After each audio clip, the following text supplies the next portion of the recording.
You are listening to Lone Star Community Radio on 104.5 KCZWLP Conroe and 106.1 KZCCLP Conroe and worldwide on irlonestar.com. Thanks for checking out this recording on Lone Star Community Radio. This is Dick, the General Manager of Lone Star Community Radio, and I wanted to give you a quick reminder of what's going on with us for the month of September.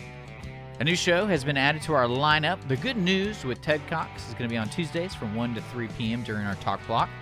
And also joining the Talk Block is going to be Mornings with Lone Star. Every weekday from 10 to 11 a.m., Mornings with Lone Star will extend their normal programming from music into talk. That's right. Starting from now on, from 8 to 11 a.m., Mornings with Lone Star. First 2 hours, music, talk, fun. And then from 10 to 11, more nitty-gritty talk radio for you.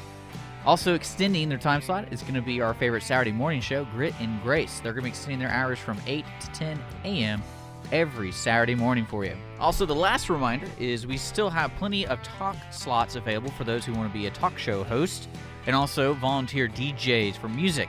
If you're interested in those kind of things, please let the studio know at lscrstudios@gmail.com or call the station at the message line at 936-647-3776. Thanks again for checking out Lone Star Community Radio, and hope you enjoyed the show.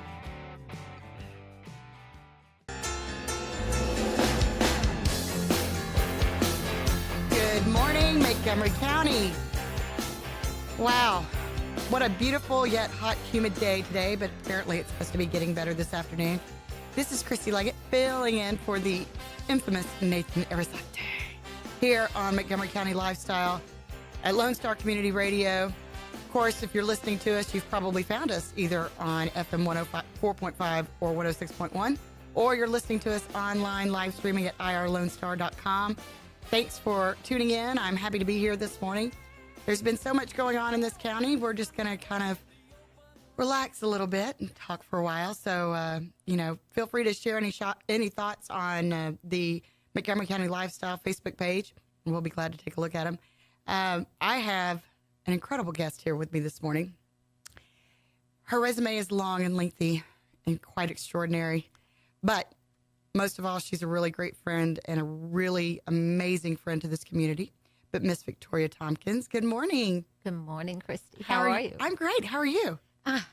Just relaxing today. That's this good. Is awesome. That's good. Yeah, see, we can't shake Miss Vicky, and we're going to explain why here in a little bit whenever she starts talking about her resume. But Miss Vicky and I have known each other for a while, but she has really, really come through with us working on all of the Hurricane Harvey relief efforts that we've been doing at the Friends of Conroe Disaster Relief Distribution Center.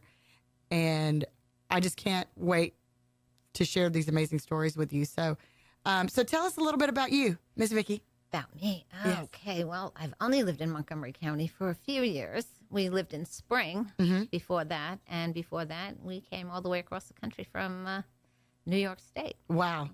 Now, you were born and raised in New York, right? Yes, I was. Awesome. Yes, I was. Yeah. Born in Queens and raised on Long Island. Yeah. And then, so you became a Texan by choice then, huh? Yes, New Yorker by birth and Texan by choice. That's awesome. So what else? So what brought you to Texas? What brought you to Montgomery County? Oh, common sense, taxes, Yeah. retirement. Mm-hmm. Just love the state of Texas, and I love the people here, and they've always been so welcoming to me. That's good. So, Well, I know that we as a community are very blessed to have you, because I don't know how long you've been here, but I know that you jumped in with both feet, because by the time you and I met a few years ago, you were already very, very much embedded in this community. that's true.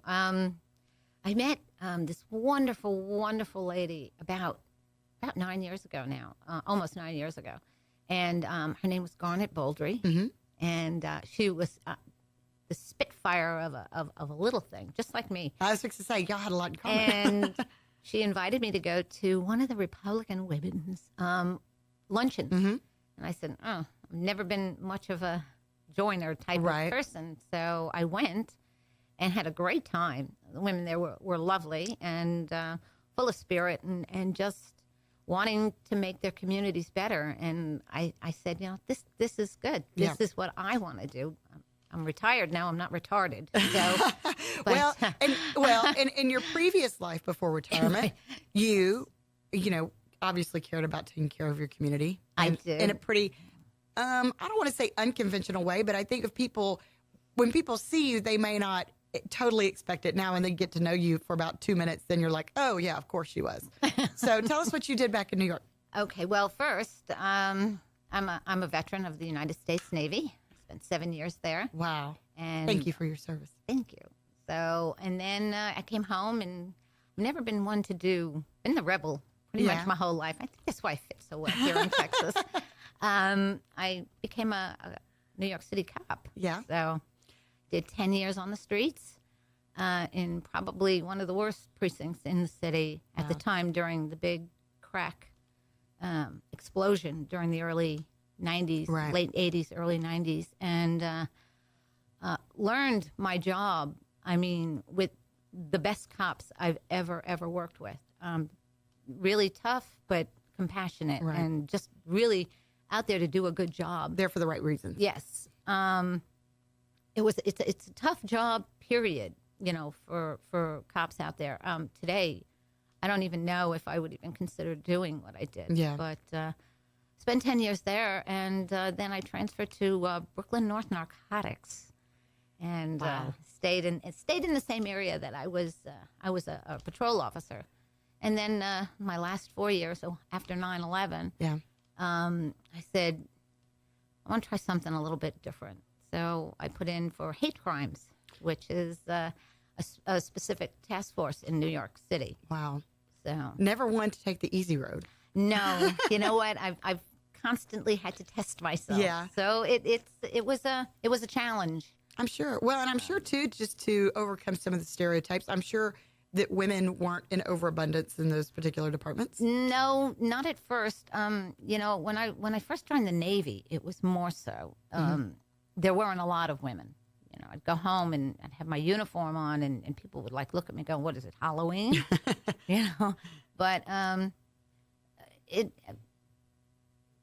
strengthened me in ways that I didn't really know I could be. As strong as I was, and now.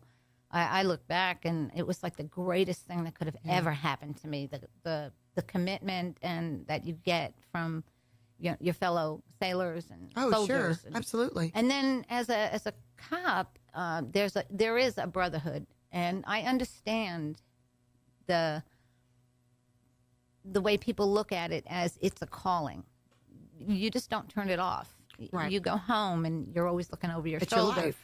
Yeah, it is. It becomes ingrained in what you are, and that's why people, if you're a cop, you tend to hang with cops because they understand the jargon, they understand what you go through, and it's so much easier to explain that to someone who's another cop. Officer, yeah. It's just like being a doctor or a nurse. I don't understand their language, but I have a phenomenal sister-in-law who's a nurse, dedicated and just wonderful, but I don't understand what she talks and the about. battles that they face. Exactly. Right. And, my brother retired from the Montgomery County Sheriff's Department. And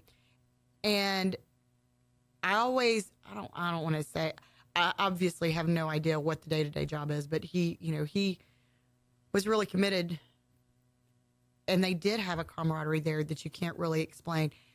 I try to equate it with kind of like the whole Aggieism, which is, from the outside Similar. looking in, you can't understand it. From the inside looking out, you can't explain it. So it's, I would say it's kind of that same kind of family bond that you really can't necessarily put into words. But if you experience it with other people, there's something about it that you just can't break. That's exactly what it is. And after I found myself expanding my little realm of people after 9/11. Yeah.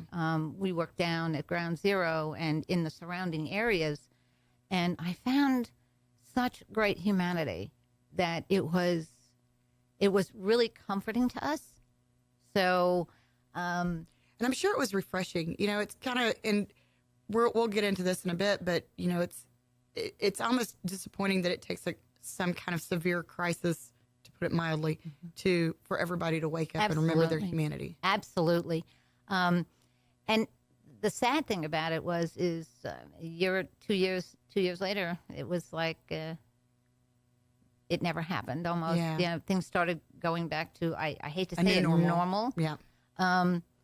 And it was sad, that people were just not as understanding that we were still down there. Yeah. It was still a battle away. for you. Yeah. It was, and every year, and people know I don't talk about it much. Yeah. And maybe on 9/11, this 9/11, I spent it at the VFW. Mm-hmm.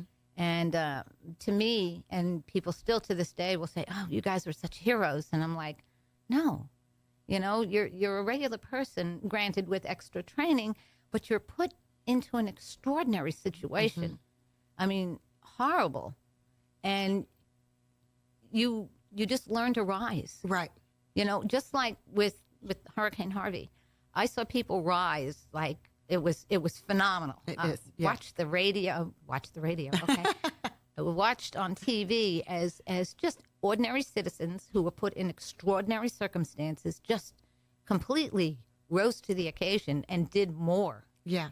And just kept giving. And that's how we felt after 9/11. Well, and with the emotions too, especially with 9/11 with you, and I'm not going to touch this too much because I know it's a very sensitive subject, and rightly so, but it being so personal because there were so many brothers and sisters, that to be able to overcome that, to be able to find that part of yourself that still had enough strength and ability to rise above it and to still make a difference. To say it's commendable is putting it lightly, but I do kind of understand what you're saying, because it has been amazing to watch people, just kind of, pull themselves up by their bootstraps and get to work. That's exactly it. And you never saw, I never saw, I can't. Mm-hmm. I never saw that. It was, we will get it done. Yeah. And then you have your standouts, like you and Nathan and J.J. Watt and just that Cajun Navy. Oh, wow. I know, yeah. right? And the Cajun Army, too. And the Cajun Army, Yes. too. And then you have your faceless sea of volunteers Yes. and people just, realizing I can do this. Yeah. It's a testament to the strength of Texans, and it's also a strength of, the human spirit. Absolutely.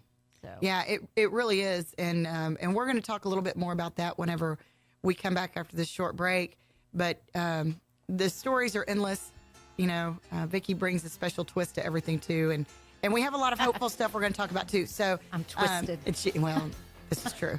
Anyway, this is Christy Leggett filling in with the infamous Nathan Arrazate here on Montgomery County Lifestyle.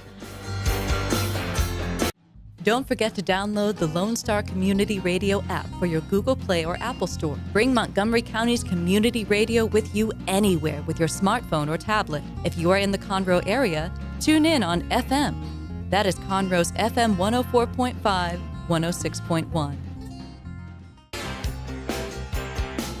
Welcome back to Montgomery County Lifestyle. This is Christy filling in for Nathan. I know he is wishing he was here. He's a little down on his back today because he didn't listen to me. And that's really what it boils down to. One of these days, he's going to realize that when I tell him to do something, it's the way to go. I mean, eventually. If anybody can convince Nathan to listen to him, though, it's Miss Vicki. Not true. Man is a force. Yes, he unto is. himself. Yes, he is. So we're here talking to Miss Vicki Tompkins. She has been just an amazing addition to the community. I'm so blessed. I know anybody that meets you is so grateful that Texas got you away from New York, because, sometimes you just have to take the good ones from other areas. And I know they're missing you, but you have a great counterpart that's still in New York. I Your do. cousin. Yeah. I do. Sue, my cousin Sue is the same age as I am, older than dirt. And she is a force of nature. I mean, a complete package. She is the most compassionate and humanitarian person I have ever met in my life, and she is unstoppable. Well, that is really something coming from you, because I promise you, talk about unstoppable force. That's exactly what I think when I think of you. And let me tell you what cousin Sue did for us. She saw the need that was going on down here, and obviously her cousin was here, and she didn't just put together some donations. No, that wouldn't be Sue's level. Yeah. It's her level of I'll send you something. In total, we're 2 semi trucks. And I'm not. And we're talking packed solid, floor to roof, 53 feet, just dense as all get out, no airspace, nothing. Yes, she. Well, actually, what it was is after the hurricane, she called me and she says, "How are we all doing? And is everything okay?" And I said, "We're fine." I said, and I almost, almost crying when I was talking to her. I said, "I've never seen anything like this." Yeah. I said, the whole area is flooded. I said, there are literally just rivers for streets. Yes. I felt almost like I'm looking at Venice. Right. Not as pretty, but Right. and she said, "What do you need?"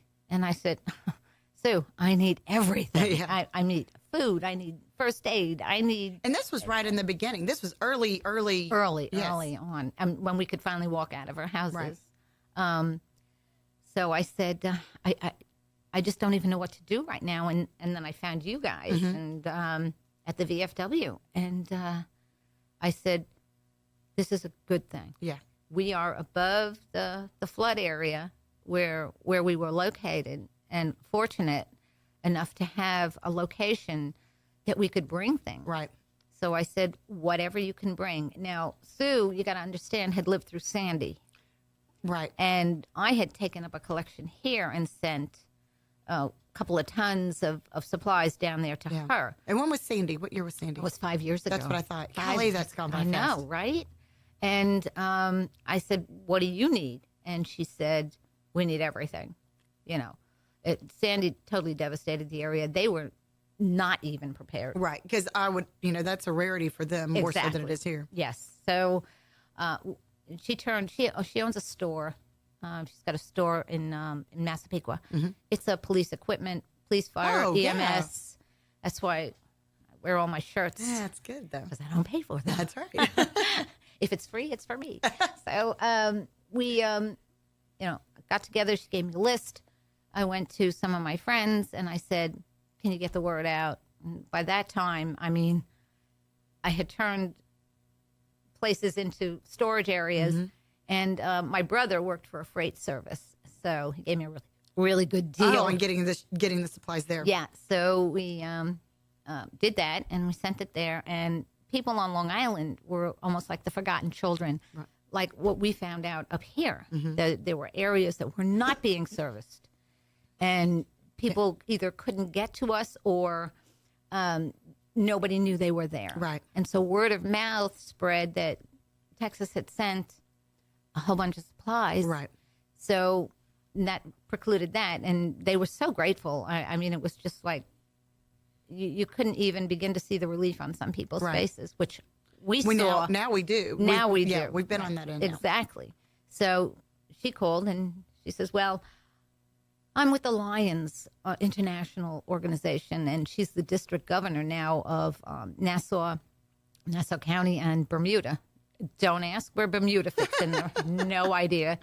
And through them and Massapequa, Long Island, this little dot on the map, they sent us a 53-foot long truck full of supplies. Well, you saw the truck. Crazy. It was nuts, right? Yeah. And you really can't fathom how much stuff they can get in those trailers until you have to unload it by hand. yes, and it weighed almost 41,000 pounds. It's crazy. It's crazy. You'd think a package of diapers would not weigh that much. No, but it does. And it was so, in the water. In the water, that was so yes. critical.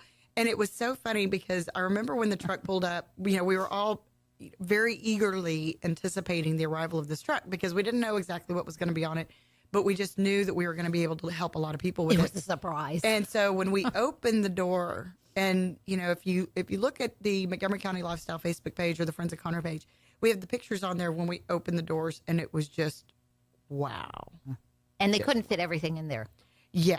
We'll touch on that too in a minute. It was absolutely insane. And we're talking everything from mini fridges to diapers to cleaning supplies to shovels to there were so many things on there that we didn't even know we needed. But because they had gone through Sandy, they had such a better understanding of what was going to evolve faster than we did because Yes. we were still learning a lot as we went. Yes. Yeah. She thought of everything.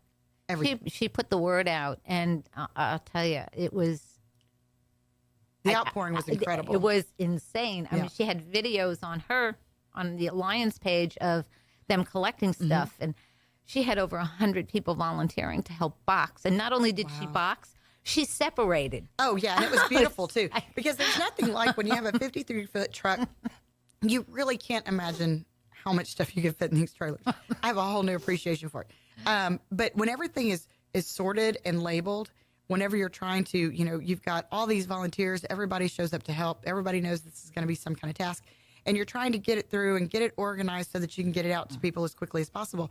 When things are labeled accurately, they're sorted, it's like Christmas morning. Yes, and the blankets and the sheets and Yes.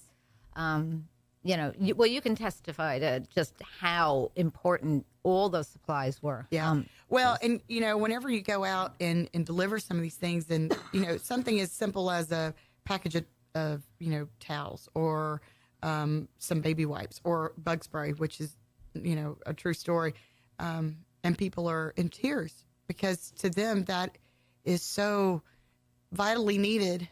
And it's a lifeline. It is a lifeline. For somebody who thought they were completely forgotten. Yes. Yeah. I found people walking into the storefront where we are now. I just need some cleaning supplies. Yeah. Well, is there anything else you need? I don't want to.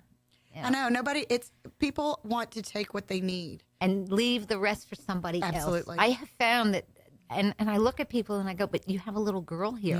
Yeah. Let us give her, help. let us give her a toy, Yeah. something, because she's got nothing right now. A package of cookies, which was not a necessity, but if you think about it, it is a necessity to a child. Oh, sure. And it's that comfort of everyday life that it's given. Yeah. It's a comfort thing. Like what you said, I made 4 trays of baked macaroni. Oh, yes. And Just that home-cooked meal, that nourishment. that Italian in us, right? Yeah. So, and you said it to me. You said it best. You said when they saw it, it was like they had received like the greatest gift in the world. It was comfort food. It was something tangible that they could go, oh my gosh, this feels so Right. good. Well, and it's been interesting too. We've all talked about this. It's been such a learning process, but you have people that flooded, obviously devastating, horrible situation, but you also have people that lost their jobs because their business is flooded and maybe they were okay, or Farms that are just no longer there. Exactly. We've seen several places where homes used to stand that are gone. And it's that to me, when you make your livelihood off the earth, out of the earth, and you're supplying other people with food. Yes. And to lose that in one shot. Yeah. I cannot imagine what is going through their minds. There are certain things that can just be replaced. Yes. TV set, Right. bedding, a bed, whatever. But to lose your livelihood Absolutely. in one fell swoop, Devastating. I cannot even think. No, what and then these people are going through now. I know. And now here we are a month later, and people have started finding their new normal, as we talked about, and getting on with life and everything. But I know how crazy my days are with work and kids, and being a wife, being a mom, being a daughter, being a citizen. And then coming home and having to deal with not having any walls and bleach and maybe some, sores that you've got to fix and water that makes your skin burn. I mean, it's amazing the resilience of the human spirit. It is. And what it can bring you through. When we went through the same thing on a different level, though, from 9/11, the devastation there were buildings and human lives. I mean, that was really telling. Yeah.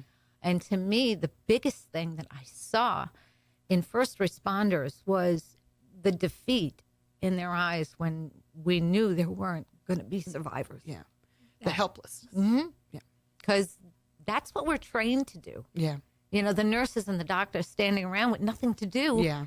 And they couldn't even help us get through the rubble because we needed them just in case. Yeah. And when it didn't happen, it was A kick to the gut. It really was. It was devastating to see that defeat in their eyes. Yeah. And they wanted so badly to help. And Well, and God bless our first responders. I mean, Oh, gosh, where yes. would we be without all of those that showed up to pull people out of water and off of roofs and save so many lives, because this really could have been so much worse. Yeah, there was a gentleman. The one story that I remember at the very beginning, there was a guy with a small boat, and he's a big guy. And I guess a reporter caught up with him, going, "What are you doing?" He says, "I'm going to save some lives." And I'm like, "You go, That's right. you go, boy." That's right. That's the kind of attitude we need. I love that attitude, Yeah. and I think that's why I'm so happy here. And as much as I love my home state and my friends and my family that I left back there, I have found my inner peace here. That's good. I have, but not to say that I'm not gonna kick some butt if I have to. Well, and we would expect nothing less, Miss Vicki. Nothing well, less. at all. but I feed off of other people as well. Yeah. But I will not accept a defeatist attitude. That's right. I won't. That's That right. is- Well, and that's what's helped us all get through this. Is, Yes. You and so many others that have kept that attitude. So, so we're gonna talk a little bit more after this break. Come back and talk a little bit more about Cousin Sue and her amazingness and some of the other things that have come. So, this is Christy filling in with Nathan on Lone Star Community Radio here with Montgomery County Lifestyle.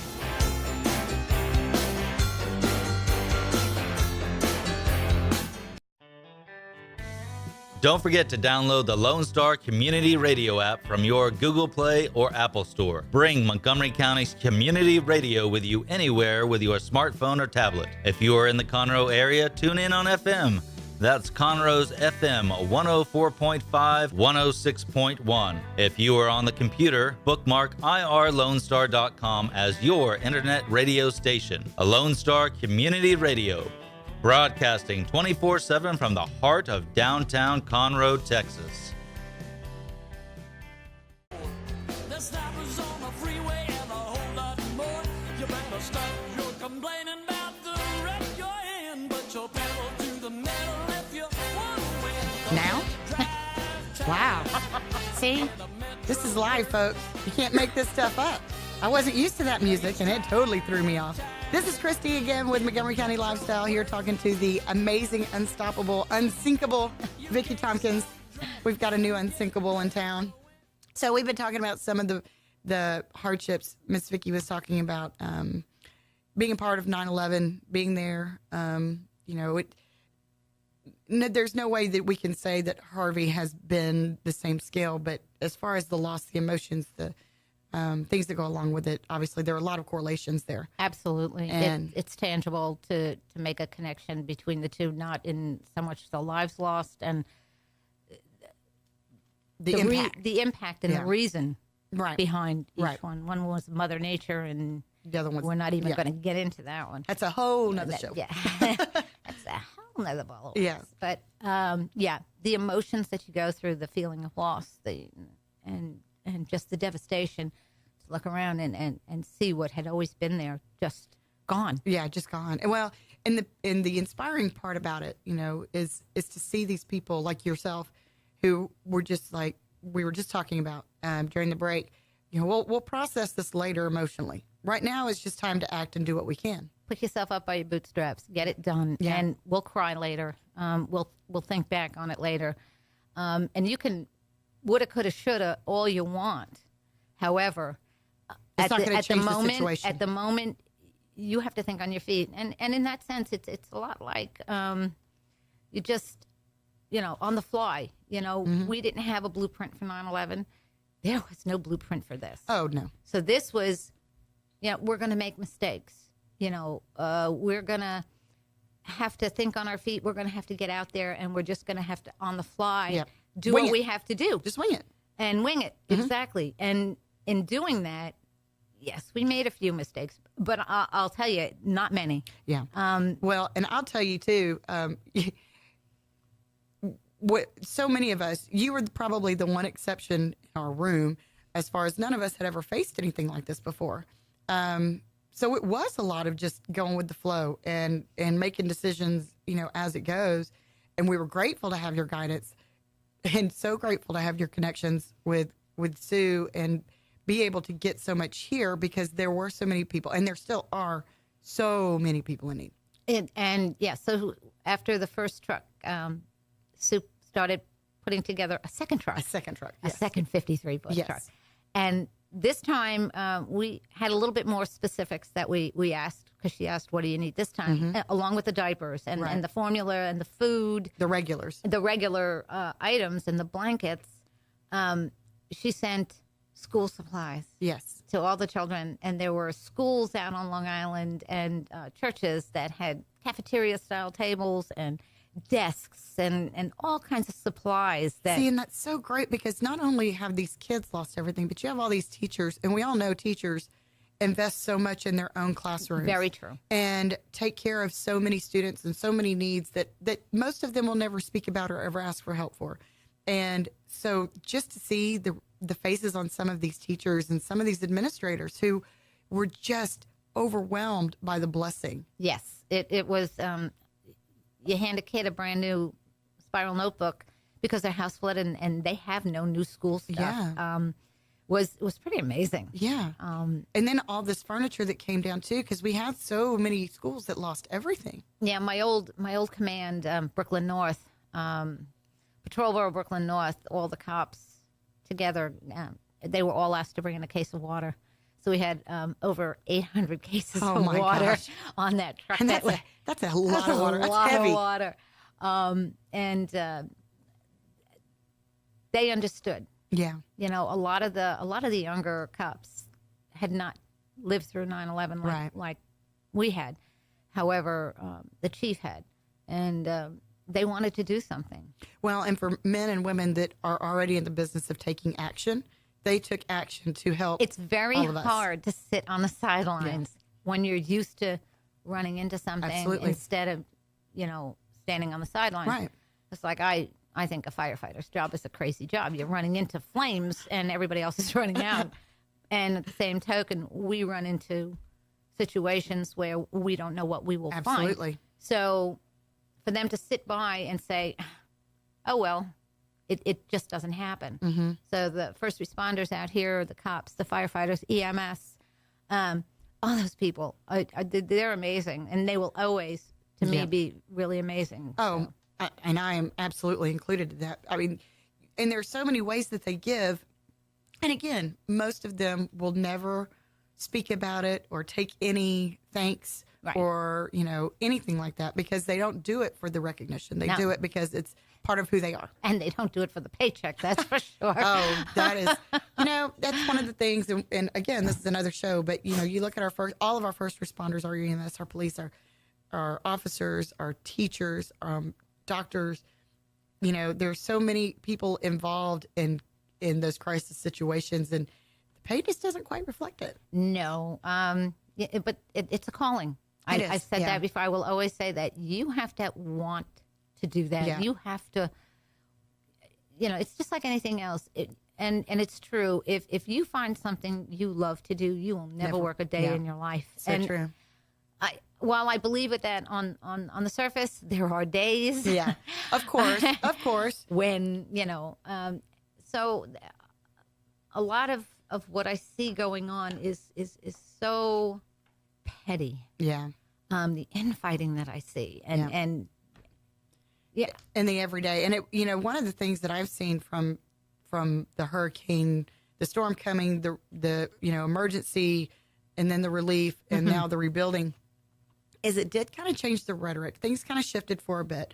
We didn't have some of the things that are making headlines today. Correct. All of that was pushed to the sidelines, and it was all about helping each other, saving each other, who we are as a community, people taking care of each because other. there was no you're this and you're No, that. there were no wasn't. lines drawn. It was there were no lines. The lines became invisible. Yeah.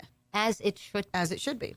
Are there going to be problems? Of course. Yeah. And then, of course, after the shock wears off, and I hate to say it, there came the jockeying for a position. And, Of course.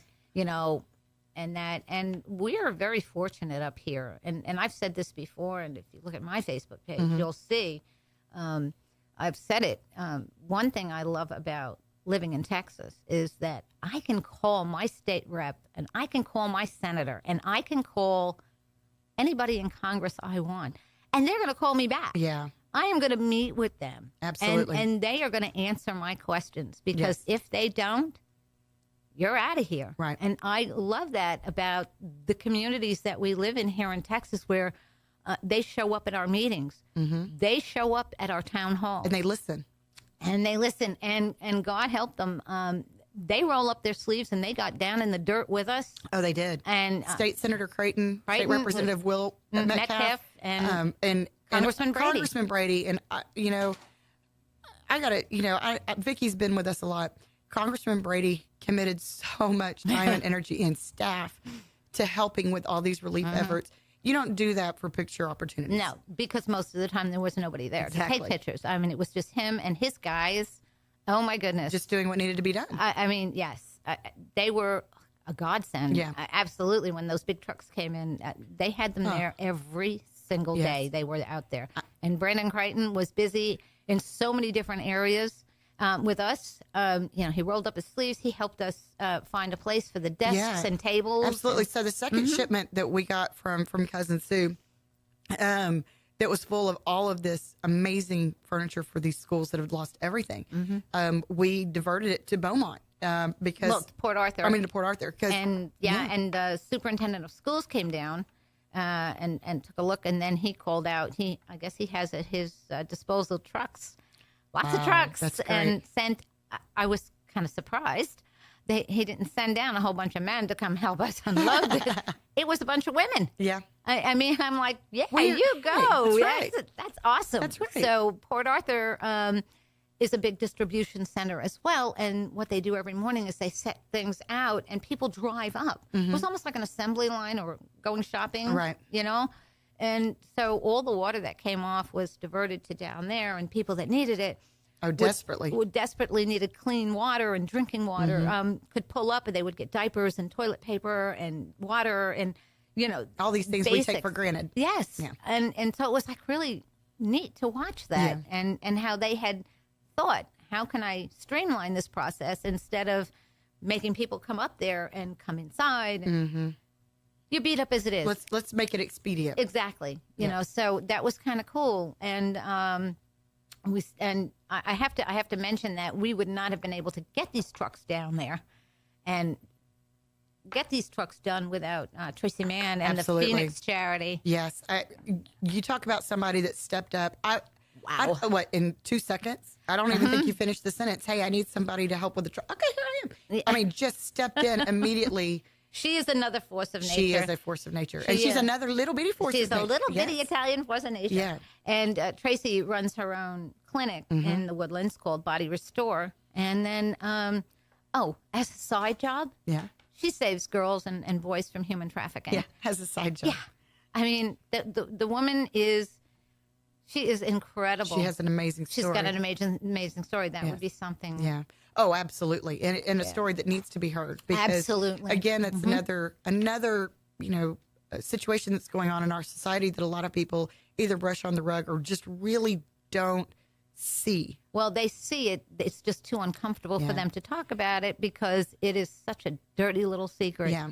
And her organization, the Phoenix Charity, their catchphrase is "Stop the Demand." Yeah. And it's amazing what she's done with some of these girls and these boys. And the life that she's given them. And the life back that she's given them. Yes. So she stepped up and paid for both the trucks. That's amazing. To come here, and that was no small expense. No. But and so greatly appreciated. Because, it's one thing to have all these wonderful things collected, but it's another thing for it to be thousands of miles away with no way to get it here. It's and we were pulling our hair out until the 11th hour, going, how are we going to get this? How are we going to get this to you? Yeah. So I called Tracy and I said, "Do you happen to? I got it. I got it. No big deal. No big deal." And it's been cool to see how all of these pieces of the puzzle, all of these relationships, everybody working together, just bringing their gifts and tools to the table, what they have. It's like you don't have to come in to save the day. You don't even have to know exactly what you're doing. Just give us a little bit of what you can do, and we'll make it work. None of us wore capes. No. Although that might change. Yes. Yeah, because I did do that. we got these really great red blankets in. And there may have been an instance where I was running around the parking lot with it tied around my neck, but Other than that orange carrot jumpsuit? Other than the orange carrot jumpsuit, yes, Which because was great. because comic relief is necessary in time of crisis. It really is, and I'll tell you, we had a few moments of that. I mean, we kind of looked at a few of the things that we received and kind of went, Oh, interesting. interesting idea. Yeah, but it's been amazing, and I think everybody that has been involved in this process in one way or another can say that there have been, as difficult as this time has been and is, because like I said, we're still continuing with so many friends and neighbors that are really, really suffering out there, that there's so much joy to be found in this, and just the appreciation of life and the appreciation of these amazing people that we're surrounded by. New friends. I it is the craziest thing. I get far, far too much credit. I am absolutely surrounded by some of the most incredible people I could ever have imagined of meeting. People want to do it because you are a good leader, and you choose to inspire and lead from within, not from behind and not from in front. Well, we're all in this together. You don't ask us to do anything that you don't do yourself, and that is the definition of a good leader. Well, thank you. I have the ibuprofen bottle to prove it. Yes. Just FYI. Yes. Well, we have one more break to take, and then we're going to come back and catch up and talk about some of the things that are still going on here, and some great ways that you can get engaged and jump in and help, and come join in the fun. Yes. Yeah, lots of fun. This Yay. is Christy, Montgomery County Lifestyle.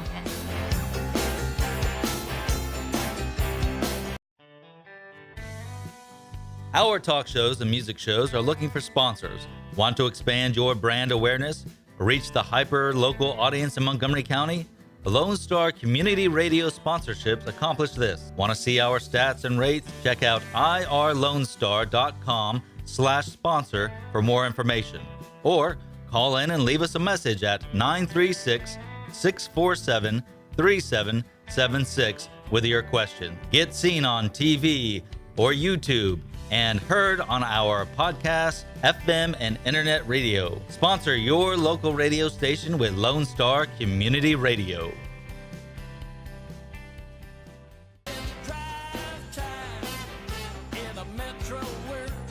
Okay, it's official now. I'm starting to get Nathan's dance moves by sitting in this chair, which is very frightening, just for the record. This is Chrissy back here. I know. It just kind of like gets you ready. Get you ready to go. Can't sleep through that. I know. No, absolutely not. It is definitely time to wake up. So we've been talking about wonderful cousin Sue, and and I can call her cousin Sue now because we're basically family. You are family. And so one of these days I am going to make it up there so I can personally thank everyone. She wants to know who the Christy chick is. Oh well, I said she's you. Few years younger, quite a few years younger. That's people like Sue and yourself, I aspire to be. The way that you come in, roll your sleeves up, bring your amazing grandson, throw him in the mix. He is too. pretty cool, though. He's isn't very he? cool. 16 years old, and he still likes to visit his grandmother and his grandfather. Well, okay. Number one, you're pretty cool to hang out with, but I can tell he takes so much after you because you said get busy. And he did. There was no, didn't have to be told what to do or didn't have to hold his hand to find him assignments. He jumped in and he found things that he could do. He's a smart kid, but he's a tall kid. He is a tall kid. He's like 16 and he's like 6 feet tall. It's crazy. And I don't ever remember people that young when I was in high school being that tall. And if you do give him something to do, he is an amazing kid. Yeah, he really is. And he's so compassionate. He's like my Renaissance man, though. He is because he loves to bake and cook. Oh, that's with so me. great, though. But at the same time, he wants to design cars. Yeah. And, he's like a guy, but at the same time, he loves little children and animals. He's comfortable in his own skin. He is, and I worry about him sometimes because he's such a nice kid. I worry about him getting taken advantage of, but he's finding his way. Yeah. And like you said, though, he will roll up his sleeves, and he does. But at the same time, he spends time with Grandma and Grandpa, so and he is an amazing child. I love him to death. And I think that touches on something that I really hadn't even planned on bringing up today, but works out really well.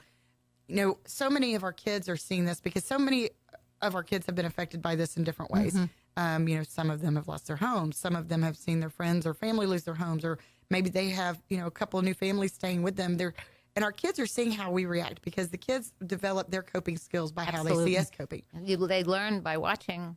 It's just like, and I think that's one really, really good point to bring up, is that our children are not born with any prejudices, with any idea of, what's going on. They're taught these things.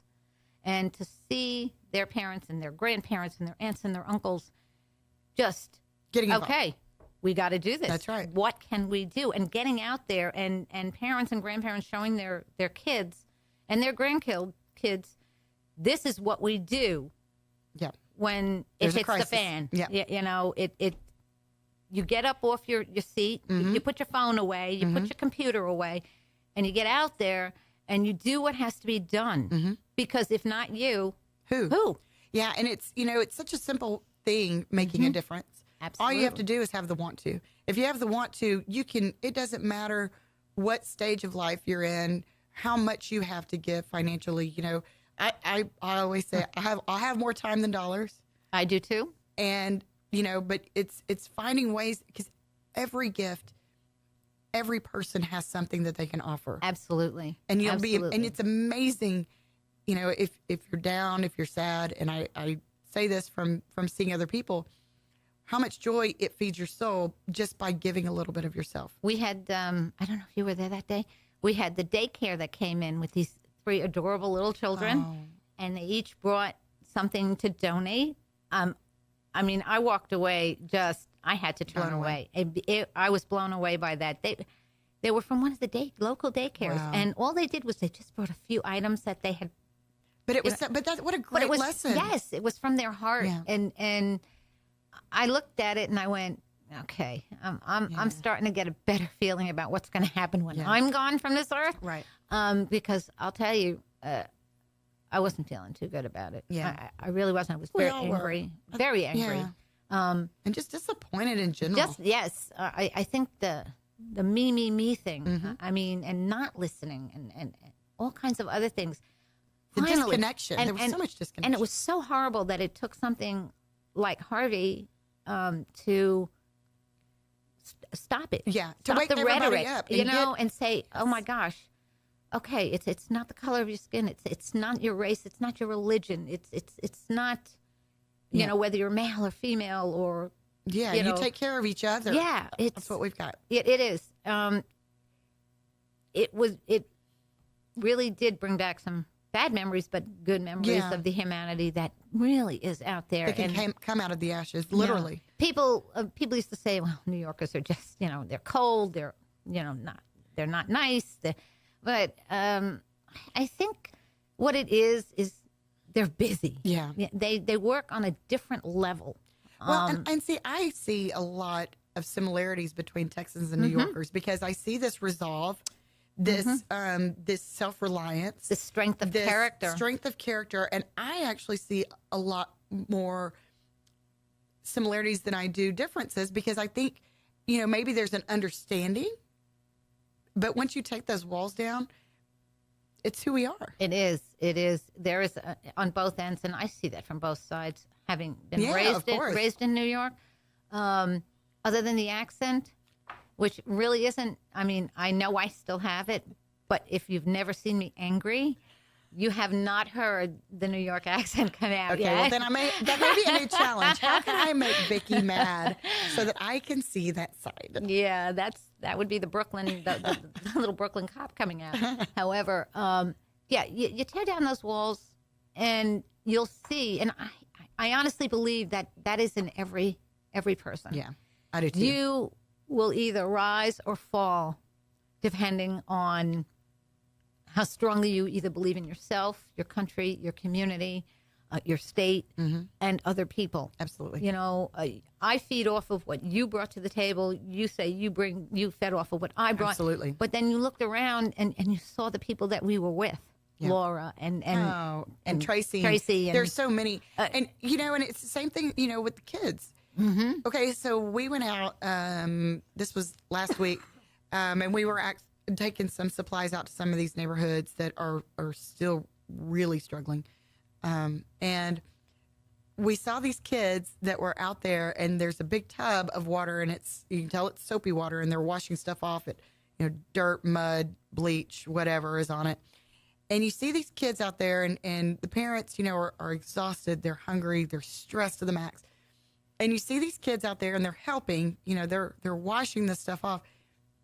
But then they start playing in the bubbles because you can't help it. You can't help but do that. You're a kid. And it was just one of those magical moments where you realize, that's what life is made out of. And that's what being able to move beyond the destruction, move beyond even reconstruction, and look towards, reframing the community and how the community cares for each other going forward, because our kids are watching. Mm-hmm.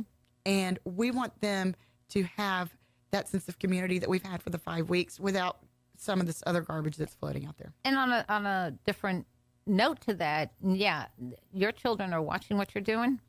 However, everybody else is watching. Everybody's watching. Mm-hmm. And this is such an important time. So, be sure and take the time to look around, meet your neighbors, meet incredible women like Vicki Tompkins. Now that everybody is off their computers. That's right. And just Go take out. a chance to get involved in your community. Mm-hmm. And this is a great way. Tuning into Lone Star Community Radio is a great way to keep up with what's going on. Thanks for joining us today. Thank you, Vicki, for being here. Thank this you is for Christy having Leggett me. filling in for Nathan Arrazate on Montgomery County Lifestyle.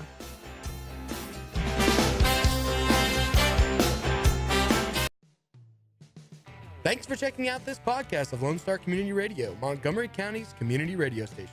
If you enjoyed this recording, make sure to check out our past shows online at irlonestar.com or their respective video or podcast formats on YouTube, Google Play, or iTunes. If you have any questions regarding the show, either it being about sponsorships or questions for the host, contact the station manager at dick@irlonestar.com or call the station at 936-647-3776. This show was recorded in downtown Conroe, Texas at the Lone Star Community Radio Studios, and Lone Star Community Radio reserves all rights to this recording and images.